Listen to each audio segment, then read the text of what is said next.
भगवान श्री कृष्ण ने एक बात जरूर स्पष्ट की है कि आत्मा का कभी अंत नहीं होता। आत्मा सिर्फ शरीर को बदलती है, ठीक उसी तरह जैसे व्यक्ति पुराने कपड़ों को बदलकर नए वस्त्र धारण करता है। ऐसा इसलिए होता है क्योंकि मनुष्य का शरीर सिर्फ एक गाड़ी जैसा होता है जो कि जिंदगी भर आत्मा को लेकर घूमता है, और जब गाड़ी खराब हो जाती है, यानी जब शरीर पुराना या खराब हो जाता है, तो आत्मा शरीर से बाहर निकल जाती है, जिसके बाद आत्मा का अपना एक सफर शुरू होता है। लेकिन ऐसे में एक सवाल सभी के ज़हन में उठता है कि अगर आत्मा मरती नहीं तो शरीर मृत होने के बाद वो जाती कहाँ है, कैसे उसे नया शरीर मिलता है। आइए जानते हैं इस बारे में क्या कहता है गरुड़ पुराण।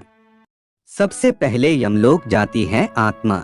गरुड़ पुराण के अनुसार जब मृत्यु आती है तो यमलोक से 2 यमदूत आत्मा को साथ लेने के लिए आते हैं। यमदूतों के आते ही आत्मा शरीर छोड़ देती है और उनके साथ यमलोक चली जाती है।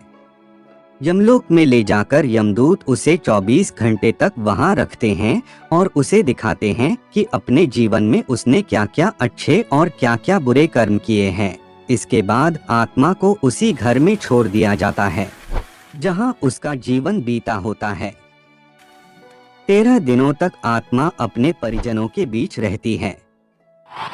ये भी मान्यता है कि जिसने जीवन में अच्छे कर्म किए हैं उसके प्राण निकलने में ज्यादा परेशानी नहीं होती, लेकिन जिसने बुरे कर्म किए हैं उसे प्राण छोड़ते समय काफी पीड़ा का अनुभव होता है।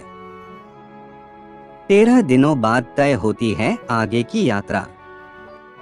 गरुड़ पुराण के अनुसार 13 दिन पूरे करने के बाद आत्मा को फिर से यमलोक के रास्ते पर जाना होता है।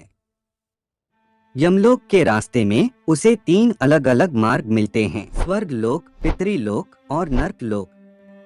व्यक्ति के कर्मों के आधार पर यह निर्धारित किया जाता है कि उसे किस मार्ग पर भेजा जाएगा।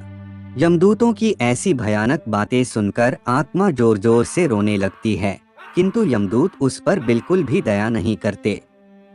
इसके बाद वह जीवात्मा आग की तरह गर्म हवा तथा गर्म बालू पर वह चल नहीं पाती। पहला अर्ची मार्ग यानी देवलोक की यात्रा का मार्ग माना जाता है। दूसरा धूम मार्ग पितृलोक का मार्ग बताया गया है और तीसरा मार्ग उत्पत्ति विनाश मार्ग जो नर्क की यात्रा के लिए होता है। अपने पाप और पुण्य को निर्धारित समय तक भोगने के बाद आत्मा को फिर से शरीर मिलता है।